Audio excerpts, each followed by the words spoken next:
não estava na oração inicial, gostaria de fazer uma oração com vocês, né? Vamos ficar em pé. Em nome do Pai, do Filho e do Espírito Santo.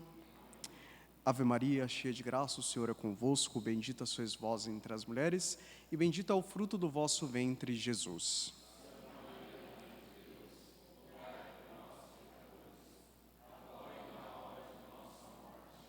Nossa Senhora da Anunciação, rogai por nós. Em nome do Pai, do Filho e do Espírito Santo. Primeiro, pode sentar? Primeiro, eu gostaria de agradecer a essa congregação mariana pelo convite, também a paróquia, né, que nos cede esse espaço formativo.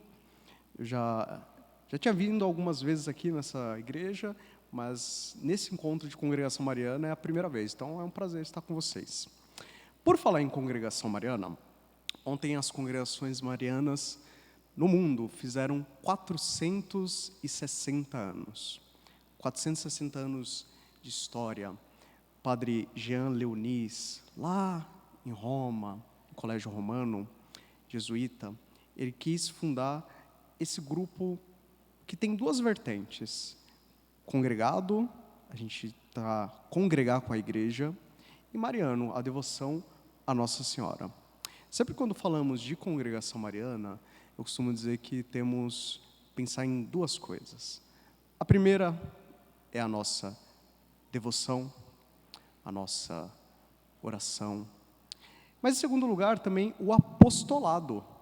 E para fazermos apostolado numa igreja ou outras instituições que as congregações marianas podem e devem estar, nós temos que ter, uma das coisas muito presentes, são as formações. E esse ano eu fiquei muito feliz de saber que essa congregação vai promover durante o ano formações litúrgicas. Né? Essa vai ser estava comentando com o Felipe, essa vai ser a primeira, né? Até uma honra abrirmos com essa formação litúrgica. A liturgia é o que move a igreja, move a vida espiritual e também a vida prática. Então, nós vamos voltar hoje um pouquinho sobre esse tema que está aparecendo aí para vocês, a importância da música sacra para a liturgia católica. Por que eu não pus apenas a importância da música? Ou a importância da música sacra para a liturgia? Mas porque fizemos questão de frisar a liturgia católica. Vocês vão entender durante o tema. Pode passar o próximo slide? Bem, os slides que eu pus aqui são alguns pontos para nós refletirmos, né? Primeira coisa, nós temos que definir o que é música. Música, ela tem várias vertentes, ela pode ser definida de várias maneiras, mas o principal dicionário, que é o dicionário Grove de música, infelizmente não temos no Brasil, só temos em inglês, eles são 4 volumes, né? Traduzindo mais ou menos a definição de música, ele vai dizer: música é a arte de combinar sons e ritmos. Então, se você tem apenas sons, você não pode considerar música. Se você tem apenas ritmos, o ritmo, que é o que vai mover o tempo da música, a música é a única arte que ela é promovida apenas naquele momento. Acabou a música, acabou a arte. Diferente de uma pintura, de uma escultura. Então, música é uma arte que vai combinar sons e ritmos. E temos que frisar que ela é arte.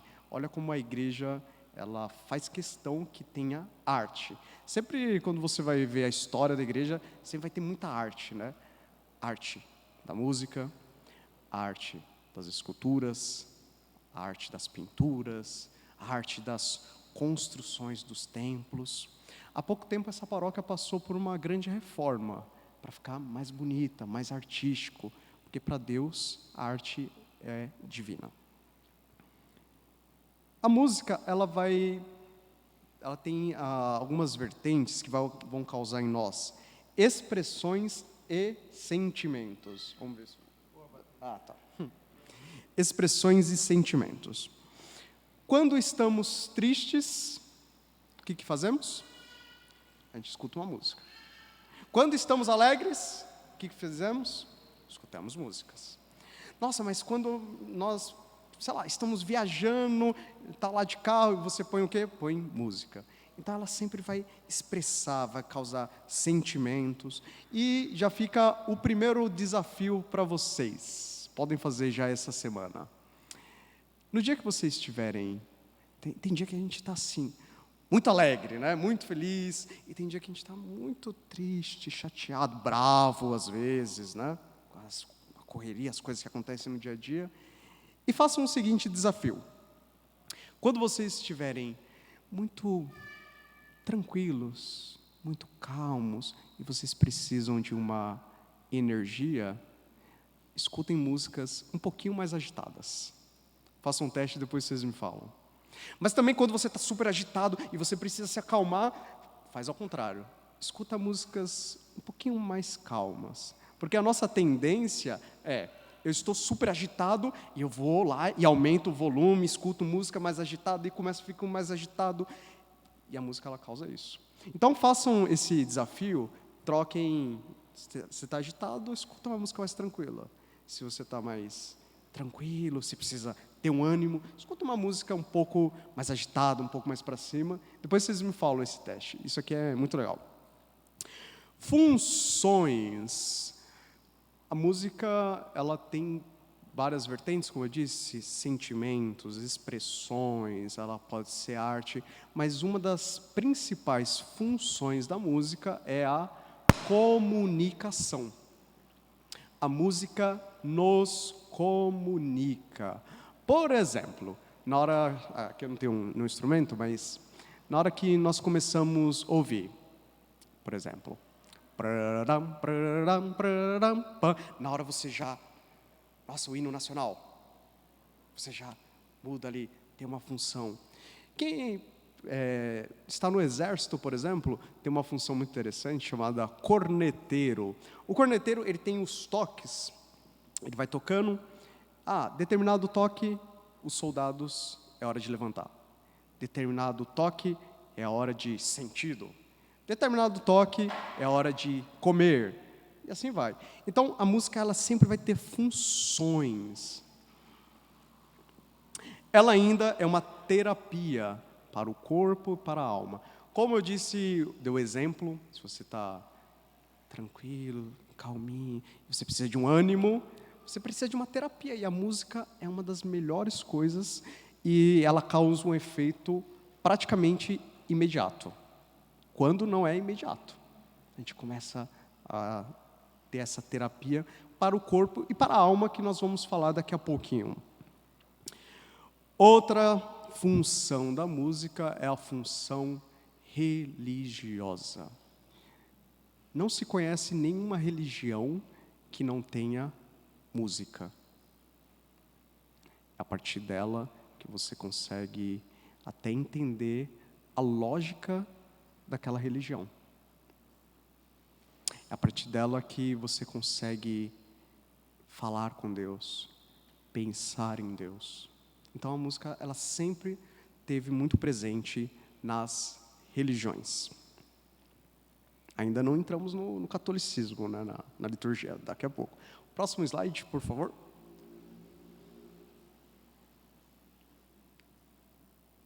Muito bem. Definição de música sacra. Aí, hoje vamos entrar em temas muito polêmicos. O que é música sacra? O que é música religiosa? O que é música espiritual, litúrgica? Para nós, é muito difícil entender isso. É muito misturado, né? Então, eu vou tentar ser o mais específico possível. Então, a primeira coisa, música sacra é a música do sagrado. Todas as religiões têm o Deus, o sagrado. Nós temos aqui nosso Senhor presente no sacrário. Olha, privilégio, né? Bem ao centro. Nós olhamos, já vemos. Então, é uma música que vai se dirigir a nosso Senhor. É a música do sagrado. ela vai ter alguns requisitos. Agora eu vou entrar um pouquinho na minha área de música, né? Quando a gente define o que é música sacra.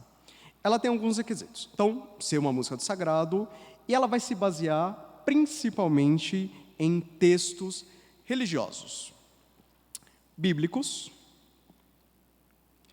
litúrgicos, vou mostrar para vocês alguns já já, e espirituais.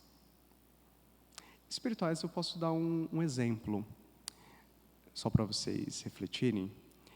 No fim da vida, seremos julgados pelo amor. São João da Cruz.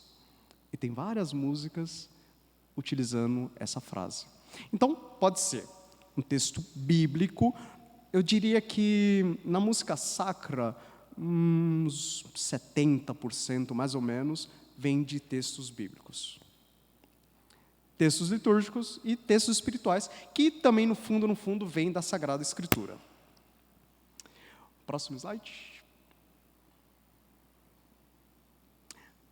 Como a música sacra é pensada?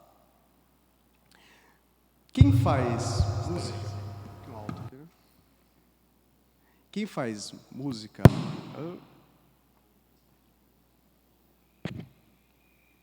Foi? Som, 1, 2, 3.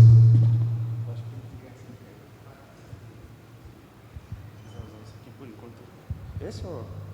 Usa o primeiro esse da bola, até porque eu acho. Tá bom. Então, como a música sacra é pensada? Quem escreve um livro é um autor, certo? Quem escreve música é um compositor, ok? Então, um compositor é o que faz a música. Então, como é que um compositor ele vai pensar na música sacra? Ele vai pensar nesses requisitos. Primeiro, ele vai ter que ter um motivo, algo que inspira. Então, por exemplo, se você abrir no Salmo 105, versículo 2, vai dizer o seguinte: cantai para ele, tocai, recitai suas maravilhas todas. Vou repetir. Tocai para ele. Cantai para ele, tocai, recitai suas maravilhas todas. Essa é a finalidade da música sacra. Cantar, tocar para nosso Senhor. Nós não estamos tocando ou cantando para as pessoas. A música sacra é único, exclusivamente para nosso Senhor. Depois, ela pode ter vários sentimentos. Por exemplo, um sentimento do consolo. O livro Cântico dos Cânticos, antes de eu ler essa passagem bíblica, logo na introdução aqui na Bíblia de Jerusalém, vai dizer o seguinte: Cântico dos Cânticos, isso é, o cântico por excelência. Olha só, a Sagrada Escritura, tem várias passagens de cantos, tem os salmos que vários são cantados, mas o Cântico dos Cânticos é o canto por excelência, é música por excelência. Então, a sua razão de existir é através da música. Falando um pouquinho de sentimento, vou citar aqui um exemplo. Por exemplo, o consolo ali no Cântico dos Cânticos, no capítulo 2, versículo 6. Sua mão esquerda está sobre a minha cabeça e a direita me abraça. Imagina nosso Senhor dando esse consolo na hora que você mais precisa. Sua mão direita está sobre a minha cabeça e com a direita Ele me abraça. Agora imagina cantando isso. Então o compositor, ele sempre vai pegar algo que tem um sentimento, seja de consolo, de alívio, de louvação, e assim por diante. Funções, né? Lembra que eu falei da função, da comunicação? Na música sacra é a mesma coisa.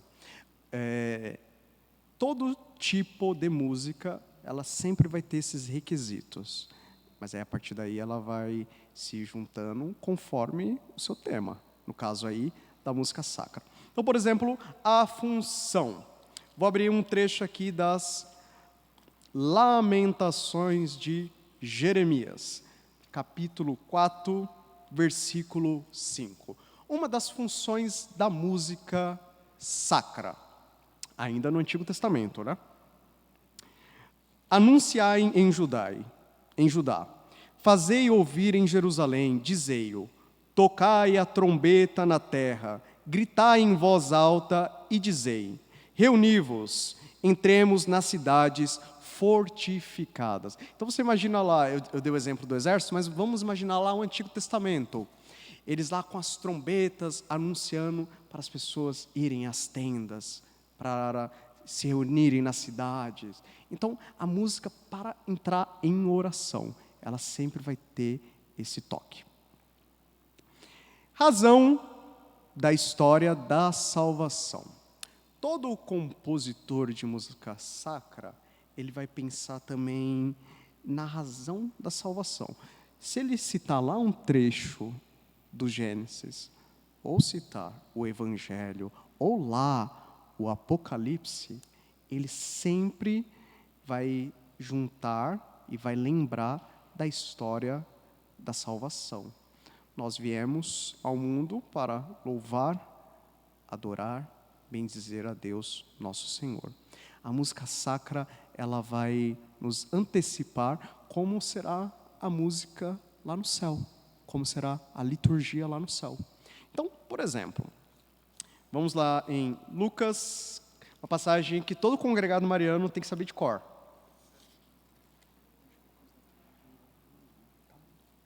Obrigado.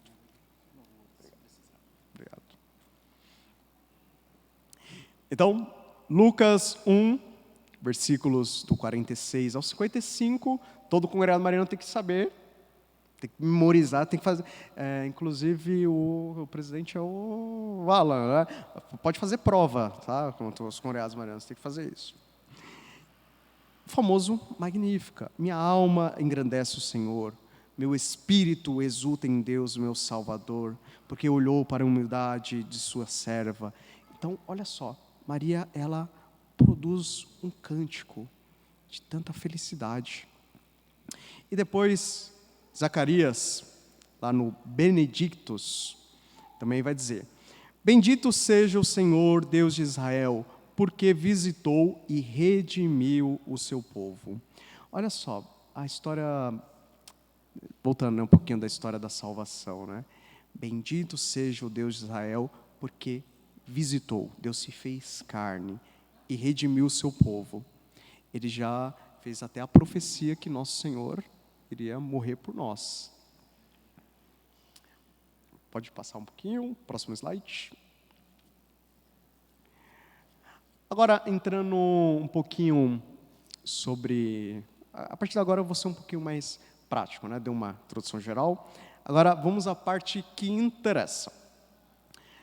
Música sacra, aonde ela pode ser executada? Onde a música sacra é executada? Basicamente em 3 lugares: concertos, oratórios e nas liturgias. Concerto é quando você vai lá, assiste vai lá num teatro, vai aqui em São Paulo temos a Sala São Paulo, o Teatro Municipal, outros teatros, SESIs. Você vai lá e assiste uma orquestra e um coral. Você vai lá como espectador. Então você vai lá para consumir música. Então isso é o concerto, ou seja, a apresentação musical, certo? Concerto é isso. Oratórios. O oratório, ele é um pouquinho diferente de um concerto. O oratório, ele é obrigatoriamente uma história bíblica musical. Por exemplo, o oratório da Paixão. Temos um que é bem famoso, do compositor Mozart. Então, ele vai literalmente pegar o texto lá do Evangelho e vai fazer a música a partir dali. Vai ter os cantores, eles vão cantar aquela história. Um dos oratórios mais famosos é o Messias, do compositor Handel. Todo mundo aqui conhece. Conhece o Messias, do Handel? Sim ou não? Sim? Eu garanto que vocês conhecem. Pelo menos uma parte. E aí? E se eu cantasse um trechinho, ele é assim mais ou menos. Aleluia, aleluia, aleluia, aleluia, aleluia. Esse é o famoso oratório O Messias, do compositor Handel. Ele é bem longo, ele tem mais ou menos 3 horas de música. Então, geralmente, são tocados em 2 ou 3 dias, né? No final do ano passado, eu toquei na Catedral da Sé, a primeira parte do Messias. Fizemos essa, que termina com esse aleluia, né? Então, ele vai contar a história do nascimento de nosso Senhor. Mas, César, por que ele tem um aleluia lá no meio? O aleluia não é mais coisa assim de ressurreição? Mas lembra que eu falei que música sacra, ele obrigatoriamente ele vai contar a história da salvação? É isso mesmo. Lá no oratório Messias, ele vai contar lá do anúncio, vai contar da Isabel visitando Nossa Senhora, vai contar do nascimento de Jesus e vai falar o grande motivo porque Jesus veio, morreu e ressuscitou para nos salvar. Então, por isso que termina a primeira parte com aleluia. Então, isso é oratório. Então, é literalmente uma história bíblica musical, cantada, tocada por uma orquestra, e tem os cantores que vão fazer. E agora entramos finalmente no tema, né? A música sacra na liturgia. Ufa! Dá para entender mais ou menos o que é música sacra? A gente vai se aprofundar um pouquinho mais. E a música sacra é utilizada nas liturgias. Por que no plural? Porque não tem só um tipo de liturgia. Tem vários tipos de liturgia que nós vamos ver um pouquinho no próximo slide. Funcionou, vou falar isso, né? Música sacra na liturgia católica. Porque é necessário falar na liturgia católica. Se você puxa a palavra liturgia, literalmente, ela pode ser de várias religiões. Todas as religiões têm as suas liturgias, os seus movimentos. Mas vamos à definição do SIC. SIC, todo mundo sabe o que é? É o antigo CPF? Não, né? É o... também, né? O SIC, né? Mas é o Catecismo da Igreja Católica. Vai dizer o seguinte, deixa eu ler aqui para vocês. Vamos lá.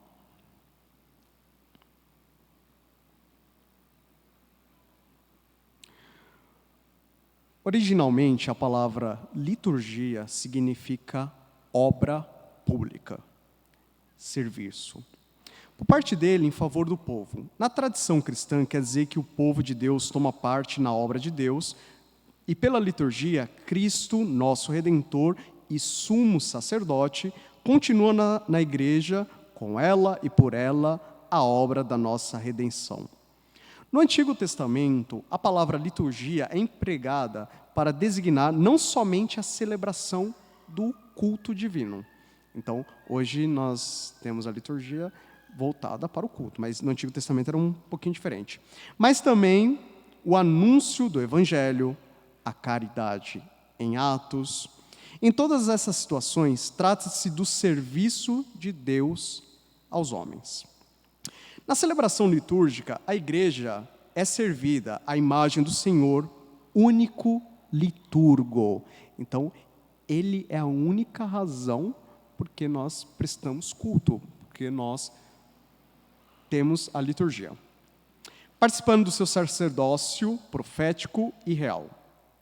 Com razão, se considera a liturgia como o exercício da função sacerdotal de nosso Senhor Jesus Cristo. Nela, mediante sinais sensíveis e do próprio de cada qual, do modo próprio de cada qual. Então, existem vários tipos de liturgia. Significa-se e realiza-se santificação dos homens e é exercido o culto público integral pelo corpo místico de Jesus Cristo. Isso é, pela cabeça, Cristo é a cabeça e nós, os seus membros. Portanto, qualquer celebração litúrgica, enquanto obra de Cristo, sacerdote, e do seu corpo, que é a igreja, é ação sagrada por excelência. E nenhuma outra ação da igreja é igualada em eficácia com a liturgia. Olha só, é uma coisa sagrada. Por isso que na liturgia só cabe a música sacra, a música do sagrado. Continuando um pouquinho aqui. Antes da gente continuar aqui no assunto música sacra dentro da liturgia, alguém tem alguma dúvida sobre música sacra? Por enquanto, alguma dúvida até aqui? Aproveitem. Não? Não? Ok. Vamos lá. Se eu falei no início que as congregações marianas precisam de formação para fazer o seu apostolado. E a formação litúrgica que vocês vão receber ao longo desse ano é importantíssima, né? Para o nosso apostolado, para a nossa vida de oração, para a nossa vida como congregação mariana. Então, olha só, já defini um pouquinho o que é liturgia, né? E agora um pouquinho sobre a formação litúrgica. Um documento do Papa São Paulo VI, Sacrosanto Concilium, vai dizer... Deixa eu só abrir aqui nesse documento. No capítulo 19, vou ler aqui para vocês. Formação litúrgica dos fiéis. Com empenho e paciência, procurem os pastores de almas da formação litúrgica e promovam também a participação ativa dos fiéis, tanto interna como externa, segundo a sua idade, condição, gênero de vida e grau de cultura religiosa, na convicção de que estão cumprindo um dos mais importantes deveres do fiel dispensador dos mistérios de Deus. Nesse ponto, guiem o rebanho não só com palavras, mas também com exemplo.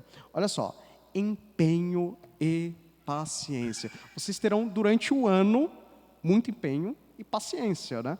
Na liturgia é algo tão bonito, tão perfeito, acho que essa é a palavra, tão perfeito, que uma formação não é o suficiente. Por isso que durante o ano a congregação mariana vai promover, podia promover durante 10 anos, né? E ia ter assunto, né? Não ia faltar. Nosso amor pela liturgia iria só aumentar. Ainda cabe uma pequena frase que está no livro O Espírito da Liturgia, de um padre da década de 1920, Romano Guardini. Ele diz assim: às vezes as pessoas reclamam que a missa é sempre igual, mas nós temos que lembrar o seguinte: o rito é igual, mas o nosso estado de espírito é diferente, pois nenhum dia é igual ao outro. E quando vamos estudando a liturgia, nós vamos descobrindo, vamos nos apaixonando, amando cada vez mais a liturgia. Agora, princípios gerais sobre música sacra. O Papa São Pio X escreveu um moto próprio. A palavra moto próprio quer dizer um documento próprio, né? Opinião, claro, baseado no magistério, mas uma opinião própria, né? Então, o pensamento dele, ele quer se expressar. Trale sollecitudine. ele vai dizer o seguinte, logo no capítulo 1 e 2, sobre os princípios gerais sobre música sacra.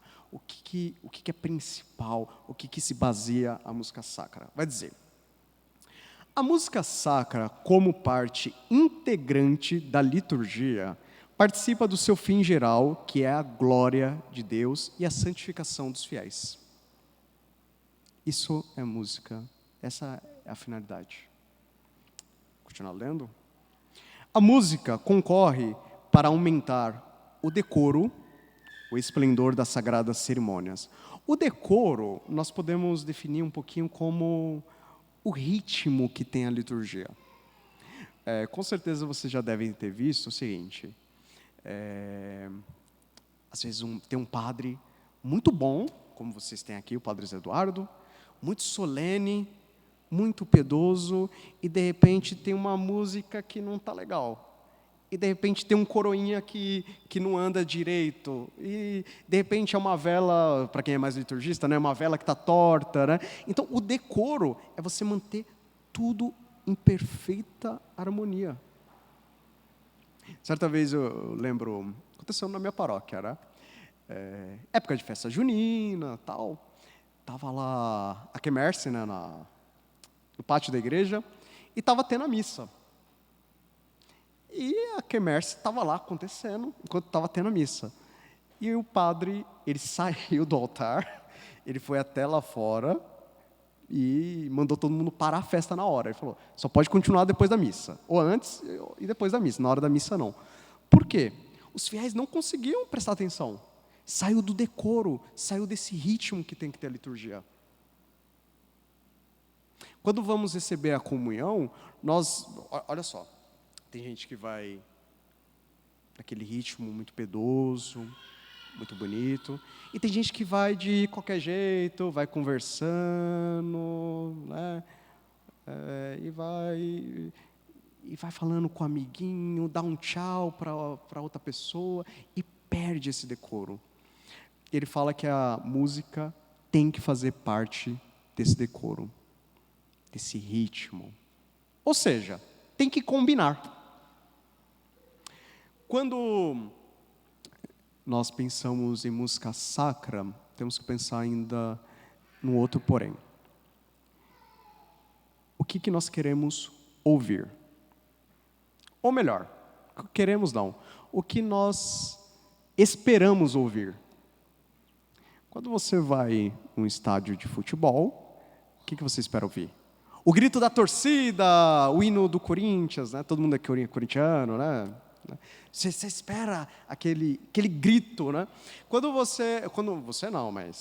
pessoa vai lá numa religião, sei lá, um candomblé, alguma coisa, o que você espera? Você espera ouvir lá um batuque, você espera ver um cara de branco lá, né? Quando você vai numa igreja daquelas bem pentecostais, você espera o pessoal lá tocando, cantando, tal. E agora a pergunta, uma reflexão. Quando você vem à igreja católica, que inclusive é a verdadeira igreja, única que tem salvação, fora da igreja não existe salvação. Porque fora da igreja não tem esse que vocês podem contemplar aqui. Não tem nosso Senhor. Ok? Quando vocês vêm à igreja, que tipo de música vocês esperam ouvir? Então vamos continuar um pouquinho aqui sobre isso. Então, ela aumenta o decoro e o esplendor das sagradas cerimônias, e assim como seu ofício principal é revestir de adequadas melodias, e o principal, o texto litúrgico. O texto litúrgico, ele vai ser baseado praticamente nos salmos, no Cântico dos Cânticos. Daqui a pouco a gente vai ver um pouquinho mais sobre isso. Propondo a consideração dos fiéis, assim o seu fim próprio é acrescentar mais eficácia ao mesmo texto, a fim de que, por tal meio, se existem mais facilmente os fiéis à piedade e se preparem melhor para receber os frutos da graça, próprios da celebração dos sagrados mistérios. Agora há pouco, na hora da comunhão, estava tocando um tipo de música que o fiel, pelo menos ali no fundo onde eu estava, as pessoas estavam em silêncio, as pessoas estavam lembrando do sagrado. E esse é o ponto. A música sacra, ela tem que lembrar do sagrado, tem que lembrar de Nosso Senhor. Tem que lembrar para que viemos à igreja. Agora, se a música sacra, ela vai te lembrar lá aquela sua banda favorita, vai te lembrar, de repente, um hino de outra coisa, está errado. Ela tem que lembrar de Nosso Senhor. Ok? Está aí? Depois, a dignidade da música sacra. Outro documento, li um trechinho lá, mas agora a Sacrosanto Concílio do Papa São Paulo VI, ele tem um capítulo exclusivo para a música. Então, peraí, quer dizer que o Concílio Vaticano II não só falava de uma igreja mais próxima do povo, uma igreja mais isso, uma igreja mais aquilo? Pois é, fala exatamente sobre isso. E uma das maneiras de aproximar o povo de Deus é através da música, especialmente da sua dignidade. Vai dizer aqui no capítulo 112, a dignidade da música sacra. A tradição musical de toda a igreja é um tesouro de inestimável valor, que sobressai entre todas as outras expressões de arte, sobretudo porque o canto sagrado, intimamente unido com o texto, constitui parte necessária ou integrante da liturgia solene. Olha só, a música sobressai sobre outras expressões de arte. Vou falar por mim. Eu já fui em algumas igrejas assim maravilhosas, que sabe aquelas igrejas que até ofuscam, né, os olhos, né? Aí de repente você chega, tem uma música de péssima qualidade e na hora você perde um canto. Em compensação, eu já fui em missas que, sei lá, igrejas que estão reformando, aí de repente faz uma missa campal, faz uma missa num galpão, e a música é tão maravilhosa que você fala, nossa, que missa bonita, nossa, como Deus estava presente ali. Pois é, então, olha que o Papa São Paulo VI vai dizer, a música sobressai os outros tipos de arte. Então, ela tem um valor maior, imediato, sobre os outros tipos de artes. Continuando um pouquinho, o canto sacro foi enaltecido, quer pela Sagrada Escritura, nós temos aí o canto sacro desde o Antigo Testamento, quando fala que as pessoas vão às tendas de oração. Já ouviram falar das tendas de oração? E eles vão lá com cânticos. Quer pelos santos padres e pelos romanos pontífices, que recentemente, a começar pelo Papa São Pio X, que é o documento que eu li agora há pouco, com insistência, ele insiste com a função ministerial da música sacra no culto divino. Por esse motivo, a música sacra será tanto mais santa, quanto mais intimamente estiver unida à ação litúrgica. A música sacra é uma música santa, porque ela vai se basear nos textos santos, na Sagrada Escritura, os textos espirituais.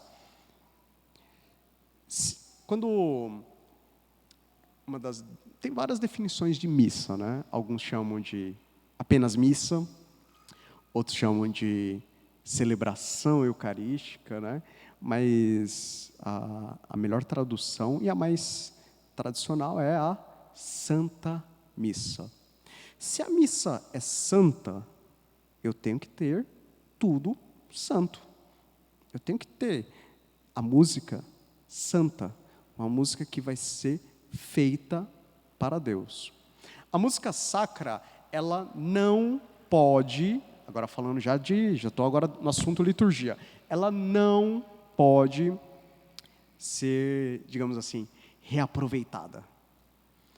Uma música lá, sei lá, agora está na moda sertanejo, né? Por exemplo, eu pego lá uma música sertanejo, tiro aquela letra e ponho uma letra da Sagrada Escritura. Posso fazer isso? Não, porque ela não foi feita para isso. Os documentos dizem isso aqui, é proibido.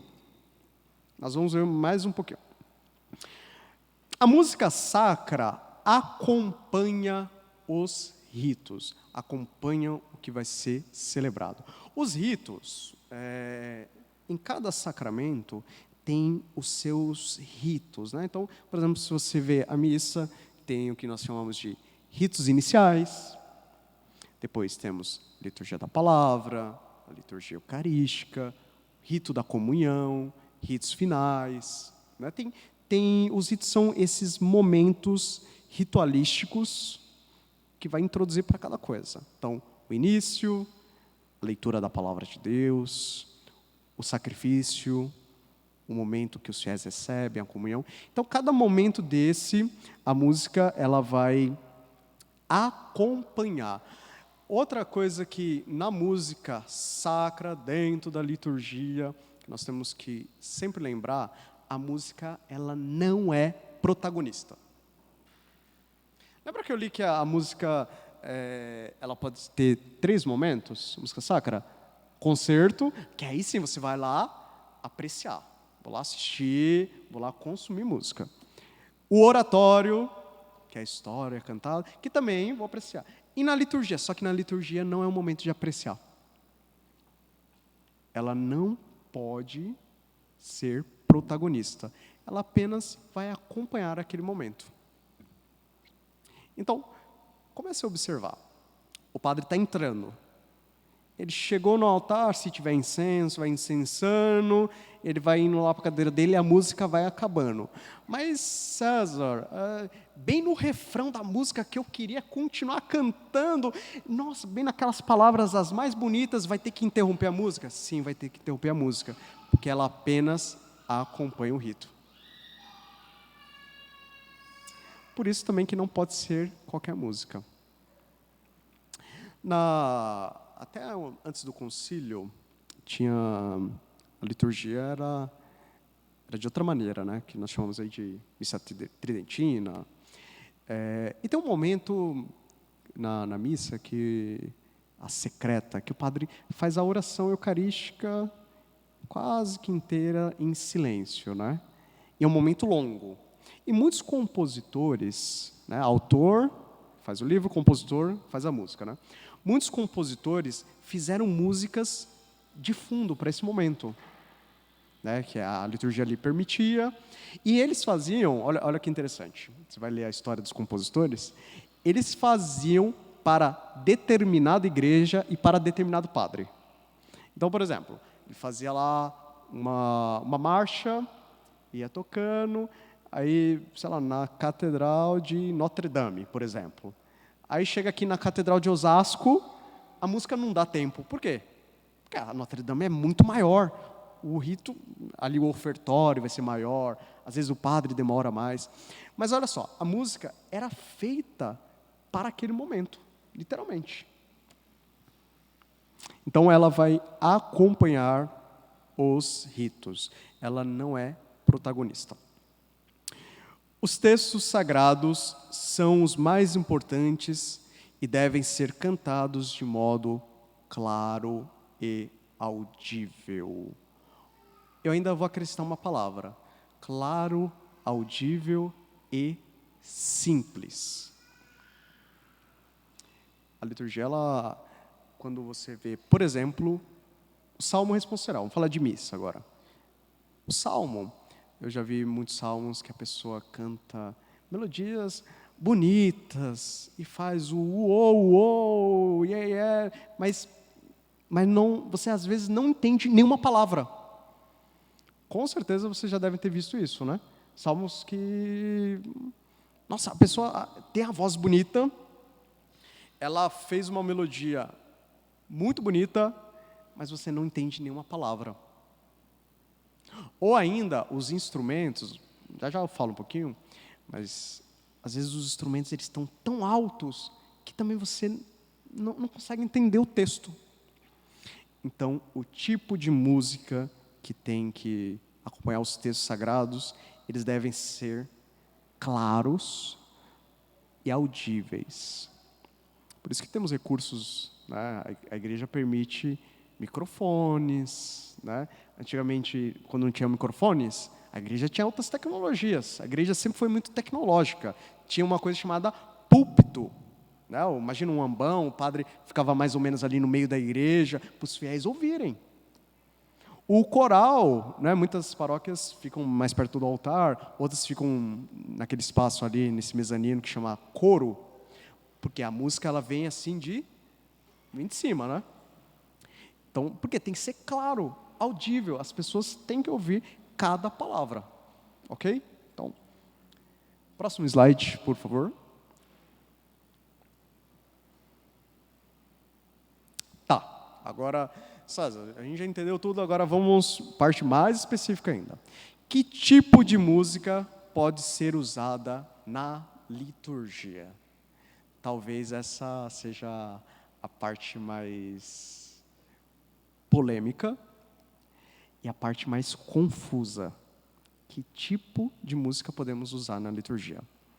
Em primeiro lugar, o canto gregoriano. Antes de eu falar do canto gregoriano, eu vou novamente no texto do Concílio Vaticano II, a Sacrosanto Concílio, do Papa Paulo VI, no número 116. A Igreja reconhece como canto próprio da liturgia romana o canto gregoriano. Portanto, na ação litúrgica, ocupa o primeiro lugar entre seus similares. O primeiro lugar é o canto gregoriano. Lembra que eu falei, quando você entra na igreja, ou outro lugar, o que você imagina? O que você espera? Vamos pensar assim, eu vou para um show, seja um show, né, do mundo aí, ou seja um show católico, enfim. Você espera lá ouvir um Kyrie eleison naquele show? Acho que não, né? Mas, por exemplo, você vai lá num desfile de 7 de setembro, um monte de militar. Você espera ouvir um samba? Ou você espera ouvir um dobrado? Pam, parará, pá, pá, pá, pam, pará, pá, pá. Espera ouvir aquelas marchas chamadas dobrado. E na igreja, o que nós esperamos ouvir é, em primeiro lugar, o canto gregoriano.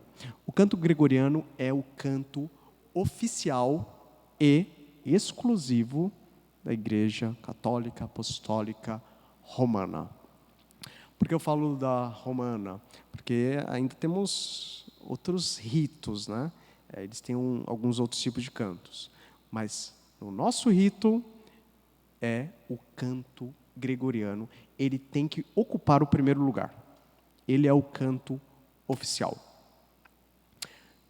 Vocês aceitam fazer um pequeno teste? Sim? Fica todo mundo em pé. Vou até beber uma aguinha antes. Vai ser muito simples. Kyrie eleison. Todo mundo fala Kyrie eleison? Muito bem. Eu vou cantar e na sequência vocês repetem. Ok? Muito simples. Essa é acho que é a mais simples de todas. Kyrie eleison. Kyrie eleison. A próxima, Christe eleison. Christe eleison. Christe eleison. Kyrie eleison. Kyrie eleison. parabéns, vocês acabaram de fazer um dos cantos gregorianos mais antigos. Essa missa é chamada de missa primitiva. Parabéns, pode ser uma salva de palmas. Os cantores são bons aqui nessa Cora Soberana. Vou sentar um pouquinho. Então, esse é o canto gregoriano. Para quem, se alguém tem dúvida, esse é o tipo de canto gregoriano. O canto gregoriano, ele tem dois modos. Aliás, tem vários modos, né? Mas duas partes principais. Tem 5 modos, que é algo muito específico do Graduale Romano, que são os músicos, só os músicos que entendem. Mas eu diria que tem duas partes, que é a seguinte: o que a gente chama de melisma, que a gente fez. Kyrie eleison, tem várias notas repetindo, e tem o que são as antífonas, que aí, por exemplo, você pode cantar, sei lá, deixa eu pensar numa... Laudate Domino pueri, laudate Domino... Então, ele vai seguir um texto, ele vai fazer um salmo, depois ele pode voltar no melisma, que é isso que nós fizemos. Então, o canto gregoriano, ponto final. É oficial, é o principal, né? Assim como eu dei o exemplo do exército, como eu dei o exemplo de um show, né? É isso. Depois, o canto inspirado no canto gregoriano. Um documento do Concílio Vaticano II, Musica Sacra, no capítulo 7, vai dizer... Esse livrinho aqui é muito legal, gente. Tem vários documentos nele. Não precisa ficar andando com um monte de livro. O capítulo 7 vai dizer o seguinte: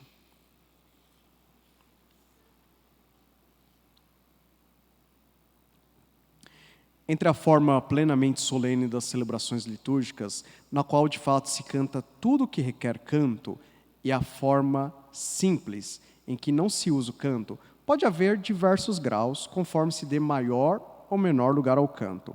Ao escolher as partes para cantar, deve-se principiar pelas naturalmente mais importantes e primeiro por aquelas que o sacerdote ou ministro devem cantar, respondendo o povo, e devem ao mesmo tempo ser cantadas pelo sacerdote e pelo povo. E gradualmente se irão acrescentando as demais partes, em que o povo e o grupo de cantores podem cantar. Até aqui a gente remete um pouquinho sobre a Schola Cantorum. A Schola Cantorum é um grupo de cantores, existe aí desde o ano 300, mais ou menos. Schola Cantorum, escola de cantores. É um grupo que ensina as pessoas a cantarem. Então, nós temos o canto gregoriano e um canto inspirado nesse canto gregoriano. Por exemplo, vou fazer um Glória, que não é canto gregoriano oficialmente, mas para quem olha assim, nossa, como assim não é um canto gregoriano? Mas ele é inspirado, porque ele foi feito recentemente. Foi feito há uns 5 anos atrás só. Mas ele tem ficado muito famoso porque o Papa Francisco gosta desse canto. Ele é assim: Gloria Patri et Filio et Spiritui Sancto, sicut erat de principio et nunc et semper et in saecula saeculorum. Amém. Esse Glória foi popularizado e é conhecido como Glória de Lourdes. O Papa foi lá em Lourdes, aí o compositor lá fez, então estava rezando os mistérios do terço, e no Glória eles cantavam isso, de uma forma inspirada no canto gregoriano. Tem compositores que eles fazem muito esse tipo de música. Por exemplo, um compositor da atualidade que tem feito muito isso é o Monsenhor Marco Frisina. Memorizem esse nome, Marco Frisina. Ele faz várias músicas que têm uma base no canto gregoriano. Quem nos separará do seu amor? Sempre algo que vai lembrar, vai ter a mesma base, que é a importância do texto e a melodia muito simples. Quando nós não valorizamos o canto gregoriano, ou o canto inspirado no canto gregoriano, nós não estamos valorizando nem a liturgia e muito menos o povo. Porque o canto gregoriano, na verdade, ele é muito simples. Deve ser simples. Olha, eu li aqui já, né? Deve ser simples, as pessoas devem entender. Imagina um salmo. Quando eu canto um salmo, a pessoa deve entender imediatamente. Ela só tem aquela chance. Acabou, na outra missa já vai ser outro salmo. Então tem que ter essa simplicidade. Então a gente pode sempre lembrar dos salmos. Música erudita. A música erudita vem de clássico, fino. A melhor forma de lembrar de música erudita é você lembrar de uma orquestra, concerto. Pensa num concerto. A orquestra ela pode tocar músicas populares também, mas aquele tipo de música que toca nós chamamos de música erudita. Muitos conhecem ainda como música clássica, mas o termo correto é erudita, porque clássico é um período da história, né? Música erudita, ela cabe em alguns momentos na liturgia. Por exemplo, eu cito alguns exemplos aqui. Jesus Alegria dos Homens, de Johann Sebastian Bach. Então, por exemplo, vou ter lá imagina uma paróquia muito grande. Vamos pensar em, sei lá, em Aparecida, né? A comunhão demora, é muita gente, né? Ele fez lá o canto e ele pode sim ter uma orquestra ou um pequeno grupo, ou até mesmo o organista, para fazer a música apenas instrumental. Ou ter um coral também para cantar aquilo. Mas é uma peça, que é um dos poucos casos, né? Que a peça ela pode ser agregada na liturgia. Mas ela, ainda assim ela não é protagonista, né? Ela não pode ter aquele vigor que teria numa apresentação, né? E se a comunhão estiver acabando, por exemplo, vai ter que ir terminando a música, ela não pode ser na íntegra, ok? Outro exemplo, Ave Verum. Por exemplo, Mozart tem um Ave Verum belíssimo, que muitas pessoas cantam, sei lá, no ofertório. Mas geralmente eu já vi algumas igrejas que não conseguem cantar o Ave Verum inteiro, porque o ofertório às vezes acaba antes, né? Então vai terminando. Mas é uma peça também que é possível. Porque esses compositores se inspiraram na Sagrada Escritura e pensaram a música para ser tocada para Deus. Panis angélicos. Quem já ouviu ter um concerto, procurem depois. Os Três Tenores. Esse é o nome do concerto. Os Três Tenores. Que vai estar lá o Pavarotti, que já morreu.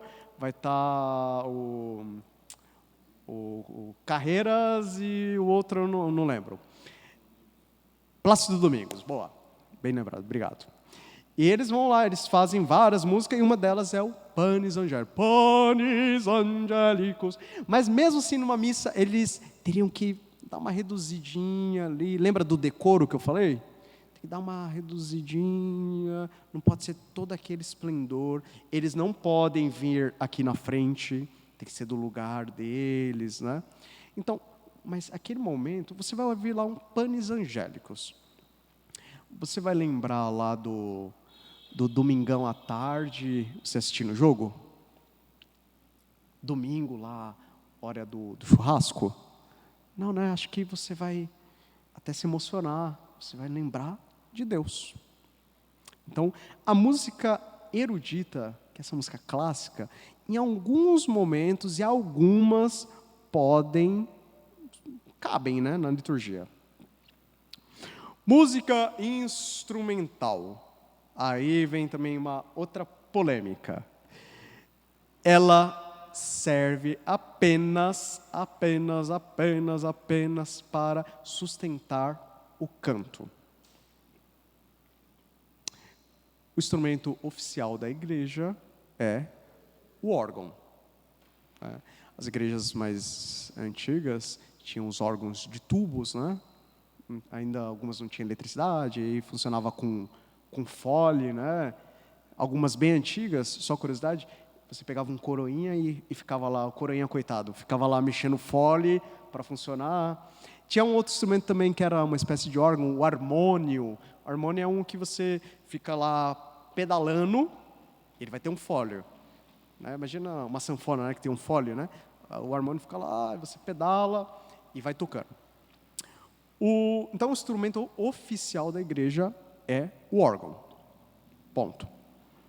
Mas mesmo o órgão sendo o instrumento oficial, ele não pode ser protagonista. Não na liturgia.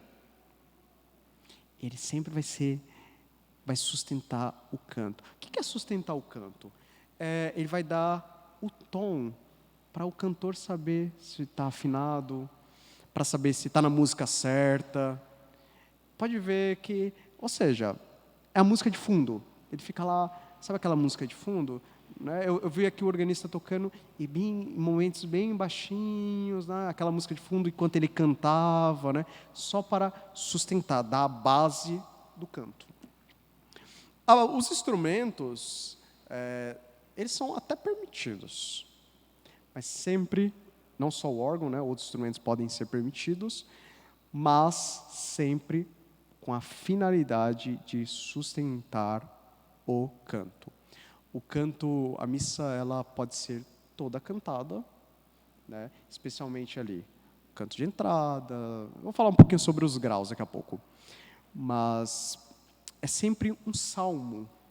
Né? Você vê lá, essa semana eu fui tocar numa missa e a antífona de entrada falava misericórdia, era o Salmo 50, né? Misericórdia e piedade ao Senhor, Ele é amor, é paciência e compaixão. Esse era o canto de entrada da missa. Então você tinha que procurar uma música a partir daí. Pode, em alguns momentos, ser instrumental. Vou dar um exemplo aqui da paróquia, né? Porque no final a maioria estava aqui, né? No final da missa, no final da comunhão, o organista parou de cantar e fez um pouco de instrumental. Pensa nesse instrumental que ele fez. Era um instrumental que fazia lembrar Deus? Fazia lembrar Deus. Aquele som de órgão fazia lembrar Deus? Fazia lembrar o sagrado? Fazia, né? Não fazia lembrar outra coisa, né? Então, estava certo. Então, ele fez um momento instrumental certo. Mas ele não substituiu, né? Então, primeiro ele fez o texto bonitinho, aí depois tocou. Então, alguns momentos cabem uma música instrumental. Canto pastoral, ou ainda piedade popular. Eu já vi relatos de algumas pessoas muito idosas, já vi até alguns livros. Antes do concílio, né, tínhamos a missa antiga, e ela tem alguns graus, a missa, né? A missa cantada, a missa rezada, tal. E aquela missa do dia a dia que é rezada, né? Mas existia uma piedade popular. Enquanto o padre estava entrando, o povão assim, puxava algum canto. Glória a Jesus na hóstia santa, que se consagra sobre o altar. Perguntem para os avós, bisavós, e eles puxavam esses cantos piedosos. Então, o pastoral, principalmente aqui no Brasil, é muito confundido, né? As pessoas pensam que pastoral é você trazer coisas de fora para dentro. E, na verdade, não. É de dentro para fora, né? A nossa alma. Sai da nossa alma. Então, olha só, mesmo uma piedade popular, esse cântico que eu acabei de fazer, Glória a Jesus na hóstia santa, olha só, apesar de ser uma melodia bem popular, né? Quer dizer, hoje não é tão popular, né? Hoje seria, você fala, nossa, que clássico, né? Mas na época que foi feito, era uma melodia, assim, muito popular. Glória a Jesus na hóstia santa, que se consagra sobre o altar. Mas olha que texto bonito. Glória a Jesus na hóstia santa, que se consagra sobre o altar. Olha que catequético. Isso é pastoral. A pastoral ela tem que ser catequética. Ela tem que ensinar algo. As igrejas, a tradição, tinha muitas pinturas, né? Tinha as pinturas. As pinturas serviam para quê? As pessoas eram, boa parte, analfabetas. Ela olhava para aquela pintura, nossa, e lembrava da história da salvação. E o canto tem também essa finalidade. Próximo slide, por favor. Música sacra na prática. Agora, a prática. Quando pensamos em música, temos que, em primeiro lugar, pensar nos tempos litúrgicos. Por exemplo, Natal, né? Cerimônia lá, Natal, todo mundo feliz, aí de repente um cantor puxa, Vitória, tu reinarás. Aí você fala, ué, não é Natal? Entendeu a lógica? Nós temos que saber os tempos litúrgicos, né? Os tempos litúrgicos começam lá o Advento, Natal, um pouco de tempo comum, Quaresma, Semana Santa, Páscoa, depois volta para o tempo comum. A gente tem que adequar a música conforme o que está sendo celebrado. Por exemplo, a partir de hoje, as igrejas fazem o velácio, né? Elas cobrem as imagens, para lembrar que está chegando a paixão de Cristo, vamos lembrar disso. Chama atenção, não chama? Acho que os fiéis hoje, quando entraram, nossa, tudo, as imagens cobertas, né? Mesma coisa, a música, ela tem que ter uma sequência no tempo que está sendo celebrada, né? Depois, algumas coisas específicas, né? Falando um pouquinho da missa.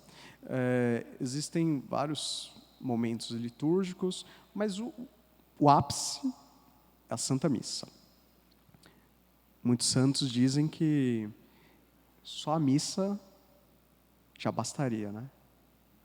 Se assistiu à missa, acabou a missa, o mundo podia acabar. Né? Então, os santos, eles sempre vão relembrar. Kyrie Romano. O Kyrie, por que eu pus Romano? Porque vocês sabem que na nossa igreja existem outros ritos. Existe o rito melquita, maronita, greco-melquita, né? Maronita, e assim vai, rito armênio, né? Só que em São Paulo a gente tem uns 20 ritos. Então tem vários ritos.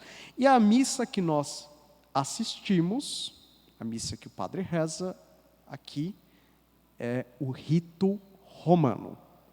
Então por isso o Kyrie romano. O Kyrie é nada mais nada menos que o ordinário da missa. Como assim o ordinário? Vamos falar as partes, para a gente entender, as partes fixas da missa. Que é o Kyrie, o ato penitencial, o hino de glória, o credo, o santo e o cordeiro. Esses são o ordinário. São as partes, nós chamamos de ordinário, que esses textos, eles simplesmente não podem ser mudados. É proibido. Apesar que muitos mudam, né? Mas é proibido. Certo? Então, o ato penitencial, o hino de glória, o santo, o cordeiro... faltou o credo, né? E o credo também, eles não podem ser alterados. Depois também temos o próprio. Próprio seria aqueles momentos de... tem um missal fácil aqui? Tem fácil? Se tiver fácil, enquanto ele pega, eu vou falar. Na missa, apesar de poucos conhecerem, existe uma coisa própria, que no canto de entrada tem um salmo. A missa é praticamente feita todas de salmos, né? Tem um salmo, que nós chamamos de antífona de entrada, que ele deveria ser lido ou cantado. Ou uma música que lembrasse muito aquilo. Tem o rito, tem a antífona do ofertório de comunhão. Obrigado. Por exemplo, aqui é a antífona de entrada. Vai dizer: a mim, ó Deus, fazei justiça, defendei a minha causa contra a gente sem piedade. Do homem perverso e traidor, libertai-me. porque sois, ó Deus, o meu socorro. Então, quando vamos escolher uma música, além de lembrar do tempo que estamos celebrando, no caso aí, a Quaresma, semana que vem já é Semana Santa, então você já tem que fazer um canto mais piedoso ainda. Aí você olha esse próprio, que é, no caso aqui, a antífona de entrada. Aí tem, por exemplo, de comunhão. Todo aquele que vive e crê em mim, não morrerá para sempre, diz o Senhor. O organista de hoje cantou exatamente isso. Todo aquele que vive e crê em mim, não morrerá para sempre, diz o Senhor. Então, dá sempre uma olhadinha na liturgia diária, né? Naqueles livrinhos de liturgia diária, Deus Conosco, tem também. Dá uma olhadinha no missal, dá uma olhadinha na internet. Então, a gente vai escolher as músicas a partir do tempo e a partir do próprio, que são a antífona de entrada, a antífona de ofertório, a antífona de comunhão. Ok? Esse aqui é o missal. Obrigado, Felipe, pelo missal. Próxima parte, graus. Alguma dúvida até aqui? Alguma questão? Não? Está quase acabando, prometo. Graus da música na Santa Missa. Pois é, tem graus. E no Música Sacra do Concílio Vaticano II, vai dizer no número do 27 ao 31. Vou ler aqui para vocês.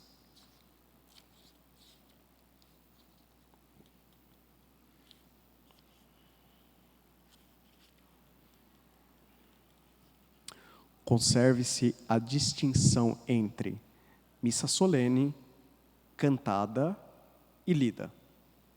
Missa solene, cantada e lida. Sancionada pela Instrução de 1958, conforme as leis litúrgicas em vigor. Os documentos da igreja funcionam assim. Um documento lá de, 1300. Vocês acham que é válido ainda no dia de hoje? O que vocês acham? Lá de 1300. É válido. É válido. A não ser que tenha algum outro documento que fala, a partir de hoje é proibido. Obrigado. Obrigado. A não ser que o documento venha algum papa, né, e fale, a partir de agora, essa já não vale mais, vai ser essa. Mas até então, se não tiver nada que proíba, aquele documento vai ser permitido. Então, o próprio concílio vai citar um documento anterior. Então, que a missa tem a distinção entre solene, cantada e lida. Contudo, para a missa cantada, propõe-se graus de participação por motivos de utilidade pastoral. Olha só, de novo, a pastoral é a participação que vem de dentro, de modo que se torne mais fácil, conforme as possibilidades de cada comunidade, mediante o canto tornado mais solene a celebração da Santa Missa. O uso desses graus fica assim ordenado. O primeiro pode ser usado sozinho, mas o segundo e o terceiro na íntegra, ou mesmo em parte, mas nunca sem o primeiro. Assim devem os fiéis sempre ser levados à plena participação no canto. E, vamos à parte que interessa. Pertencem ao primeiro grau. Nos ritos de entrada, que digamos assim, é a missa mais solene. Nos ritos de entrada, a saudação do sacerdote junto com a resposta do povo. Por exemplo, o padre ele pode começar cantando. Em nome do Pai, e do Filho, e do Espírito Santo. É o povo. Amém. Né? O Papa Bento XVI, ele, nas missas solenes, ele sempre fazia isso. Né? Então, esse é o primeiro grau de missa. Na liturgia da palavra, na aclamação ao Evangelho, o Senhor esteja convosco cantado, mesma coisa, está nesse grau. A oração sobre as oblatas, o prefácio com o diálogo e os santos, né? Quando o padre canta o prefácio, né? O Senhor esteja convosco, Ele está no meio de nós. Vocês percebem que é sempre um dia solene, bonito, um dia que usa incenso, né? Você fala, nossa, que bonito, que legal, né? Porque faz parte desse primeiro grau. A doxologia final, que é o por Cristo, com Cristo em Cristo, ele também canta. A oração dominical, né? Oremos. O Pax Domini, a oração pós-comunhão e as formas de despedida. Então, o padre, basicamente, é aquela missa que o padre, além das músicas que temos na missa, é a parte que o padre canta e o povo responde. Okay? Então, esse é o primeiro grau de missa. Pertencem ao segundo grau o Kyriale, que é o Kyrie, glória, o símbolo dos apóstolos, a oração dos fiéis, podem ser cantadas. Pertence ao terceiro grau. O canto nas procissões de entrada e comunhão é aquela missa, digamos assim, do dia a dia, que você só canta a entrada, o ofertório, ali a comunhão e a saída, sabe? Aquele que vai realmente acompanhar esses momentos para não ficar em silêncio. Então, são esses 3 graus de missa. Sabiam que existiam esses 3 graus? Sabiam?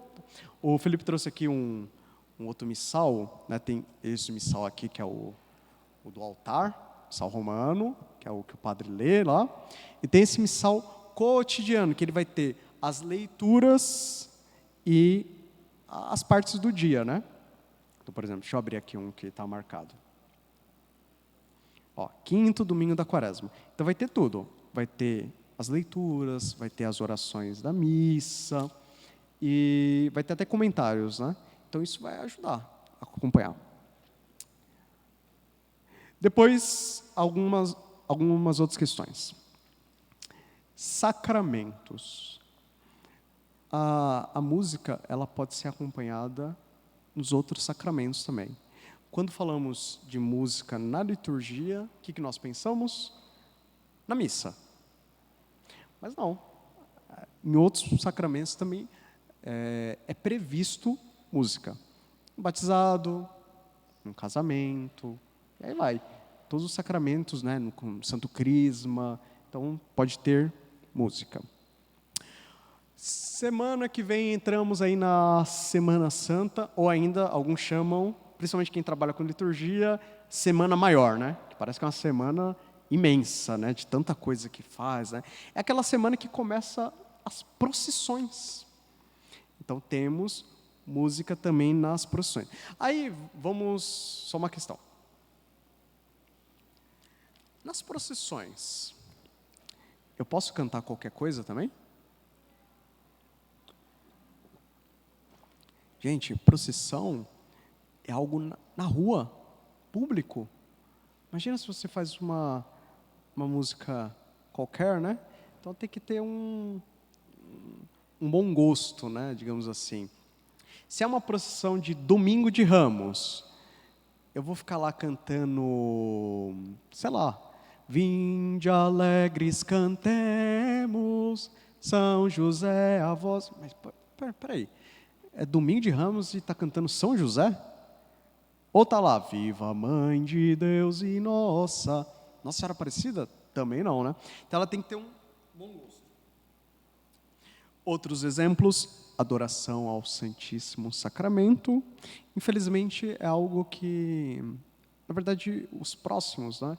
É algo que nós como fiéis fazemos pouco, né? Adoração ao Santíssimo. O nosso manual da Congregação Mariana fala que nós deveríamos visitar o Santíssimo todos os dias por 30 minutos. O manual do Congregado Mariano fala isso. A gente deveria, né? Então, promover encontros. Aí você pode estar na adoração ao Santíssimo, fazer cantos eucarísticos. Via sacra. Eu fiquei feliz na hora que o padre falou nos avisos, né, que tem via sacra. O Santo Rosário também pode ser cantado alguns cânticos marianos, como deu o exemplo do Glória de Lourdes, né? No Glória, Glória Patri et Filio, canta também, e vai sempre lembrando, né? O canto é algo que nos muda na hora. Na hora. Então, por exemplo, quando eu fiz vocês cantarem aqui o Kyrie, naquele momento, vocês esqueceram de todas as preocupações da vida. A preocupação era apenas cantar esse Kyrie bonitinho, e será que eu estou acertando, afinadinho? Acabou, você esqueceu de tudo, não é verdade? Então a música é algo que nos transforma na hora. Então por isso que é importante cantar. E vamos ao último slide. O que não pode. Abuso, eu dividi em apenas 2 tópicos. Abuso litúrgico e sacrilégio. O Papa São João Paulo II vai dizer no documento Redemptione Sacramentum, finalmente, os abusos se fundamentam com frequência na ignorância. Já que quase sempre se rejeita aquilo que não se compreende, seu sentido mais profundo e a sua antiguidade. Geralmente, o abuso litúrgico é uma ignorância tanto no sentido intelectual quanto no sentido moral. Quando a gente fala em abuso, né, é sempre um abuso de autoridade, né? Olha, eu mando, eu vou falar assim, Alan, tira essa fita agora. Né? Digamos que eu sou o presidente dele, e falo, tira essa fita agora. Estou abusando da minha autoridade. Ô, Rafael, tira esse banco daí, limpa aí de baixo. Estou abusando da autoridade, né? O abuso litúrgico, então, tem esse ar da moralidade, que a pessoa sabe o que está fazendo e está abusando da sua autoridade. Mas também ela pode ser na questão intelectual, ela não estudou aquilo. Uma mulher, quando está grávida, ela pesquisa tudo sobre como vai ser a gestação, como vai ser o parto, o que pode, o que não pode comer. Quando você vai prestar uma prova por um trabalho importante, um concurso, sei lá, você estuda, você cancela todos os seus compromissos. Agora, por que na liturgia nós fazemos qualquer coisa? Não estudamos, não lemos. Ainda mais hoje na era da internet, né? Parece que quanto mais informação temos, é que menos queremos. Por quê? Mas espera aí, a liturgia, especialmente na Santa Missa, não é o momento mais importante sobre a terra? E por que a gente esquece, né? Não é verdade? Então a gente deve pensar. Então olha só, finalmente os abusos se fundamentam com frequência na ignorância. Então, nessa ignorância moral, então, abusando da autoridade, um padre, por exemplo, que faz uma missa vestido de palhaço, como a gente já viu na internet, padre que faz missa com criança e faz um fantoche, ele está abusando da autoridade, ele está obrigando os fiéis a verem aquilo, participar daquilo. Um cantor de uma banda, não sei da onde, que quer obrigar os fiéis a cantar aquela música do seu CD, está abusando da autoridade. Mas, por outro lado, tem essa do intelectual, como eu disse. O ato penitencial, ele tem 3 formas, né? Tem a forma lá que você faz a antífona, Senhor, que viesse salvar os corações arrependidos, tem piedade de nós. Senhor, tem piedade de nós. Tem outra que o padre faz o confessemos aos nossos pecados, aí depois tem o Kyrie. Tem ainda um outro, tem de compaixão de nosso Senhor, porque somos pecadores, né? São 3 formas. Mas aí, às vezes, a pessoa quer cantar lá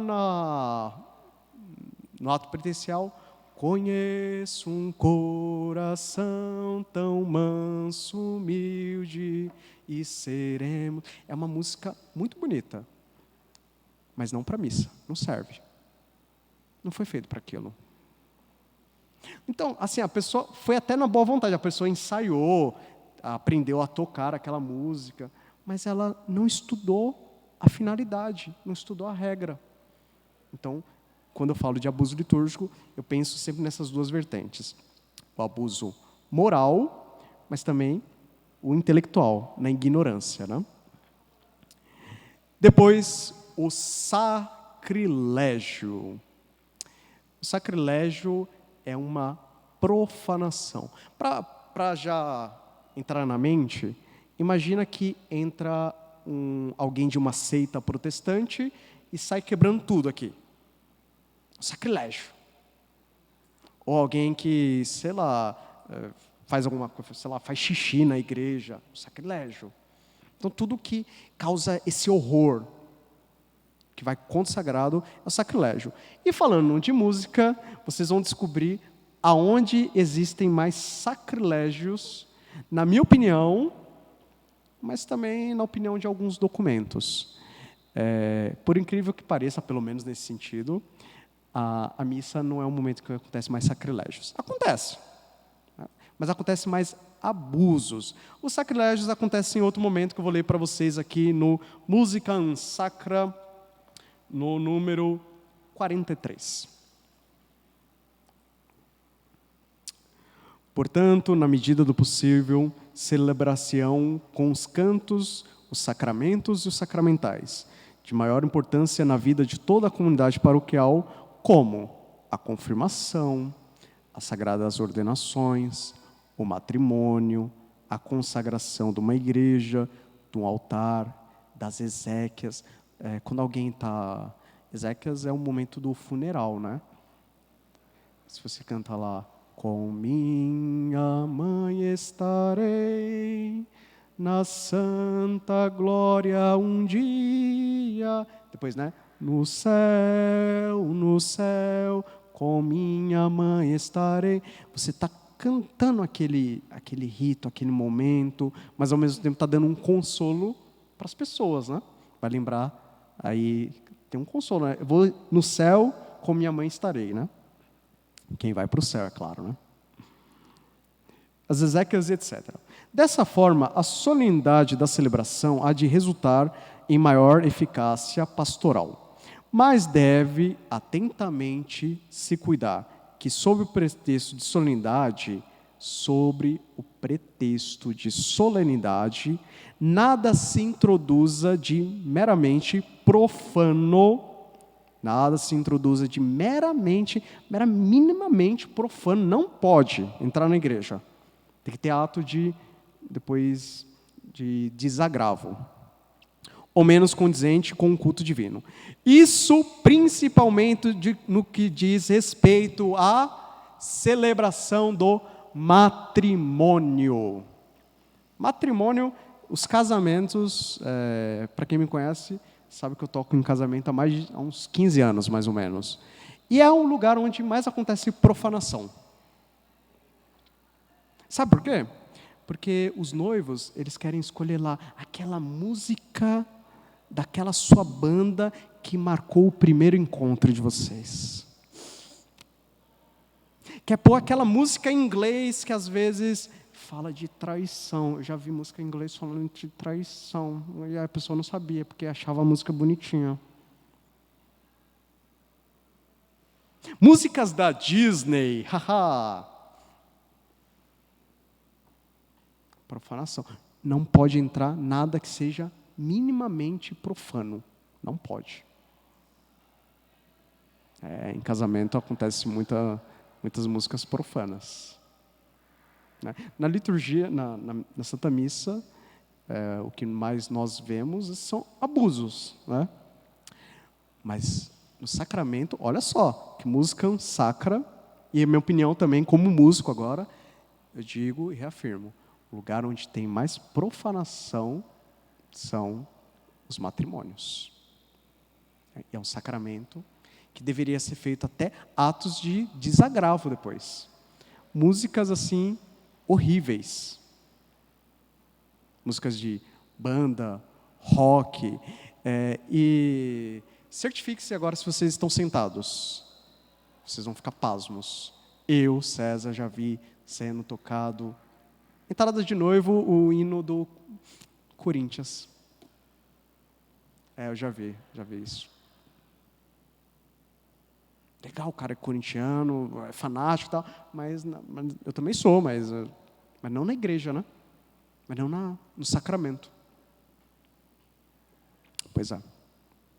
Então, o que não pode são os abusos litúrgicos e os sacrilégios. Isso nós temos que ter, se alguém é de pastoral de noivo, verifique tudo isso. Se tiver dúvida, até pode, manda uma mensagem nas redes sociais. Olha, será que pode, não pode? Tem que ter um filtro, né?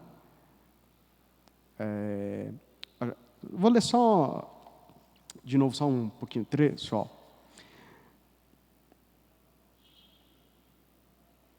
Dessa forma, a solenidade da celebração há de resultar com maior eficácia pastoral. Deve-se atentar ao cuidado que, sobre pretexto de solenidade. Eu já ouvi com esse pretexto. Nossa, mas aquela música é tão grandiosa, tão bonita, eu não posso tocar na igreja? Não pode. Ela quer ter esse pretexto, né, de grandioso, de bonito, e não pode. Então, isso é o que pode e o que não pode. E essa é a minha mensagem de hoje, gente. Espero que tenham gostado, tenham entendido um pouquinho sobre esse mundo. É isso. Alguém tem alguma dúvida, sugestão, reclamação? Falem agora, né? Não?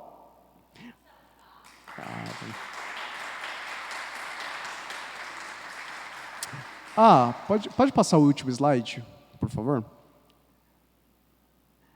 Eu gosto sempre de indicar livros. Tudo que eu falei aqui foi basicamente pensado nesses livros. Documentos sobre a música litúrgica, recomendo. Não tem todos, mas tem assim os principais que nós usamos no dia a dia. Um livro chamado O Espírito da Liturgia, do Romano Guardini. Você vai ver logo no início do livro, ele comparando a liturgia como uma criança jogando bola. Vou deixar vocês curiosos. É um livro bem pequenininho, vocês podem ler. Tem até em PDF na internet. Depois tem um livro, Introdução ao Espírito da Liturgia, ainda como Cardeal Ratzinger, que é o Papa Bento XVI, que ele fez inspirado no livro do Romano Guardini, Espírito da Liturgia. O Espírito da Música, do Papa Bento XVI. Curso de Liturgia do Padre Royce, é um livro muito bom. Ele vai falar não só de regras, mas vai falar da espiritualidade. O porquê se tem vela no altar. Então, para a gente entender um pouquinho desse mundo, né? Interessante. Manual de Iniciação ao Canto Gregoriano, que vem da gráfica de Coimbra, lá de Portugal. Nós temos aqui no Brasil também. E Introdução ao Canto Gregoriano. Já que o canto gregoriano é oficial, a gente tem que... Às vezes a gente tem um preconceito, né? Nossa, que música chata, né? Santo Agostinho diz, você não ama aquilo que você não conhece. Então, às vezes, a gente nem se dá abertura de conhecer, né? Então, a gente tem que conhecer. A partir do momento que a gente conhece, garanto que vocês vão se apaixonar por aquilo. E é isso. De indicação é isso. Oração final. Faz.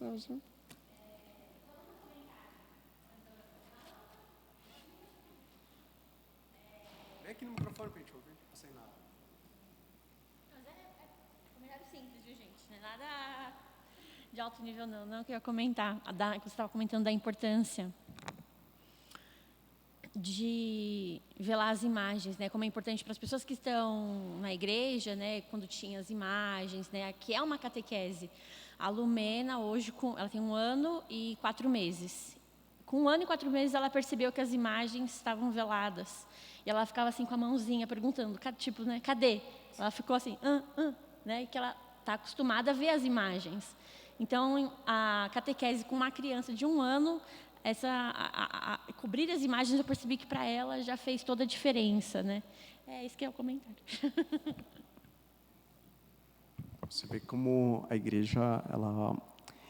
Eu costumo dizer que, às vezes as pessoas perguntam, né, como é que a igreja chega a determinadas regras, a determinadas normas?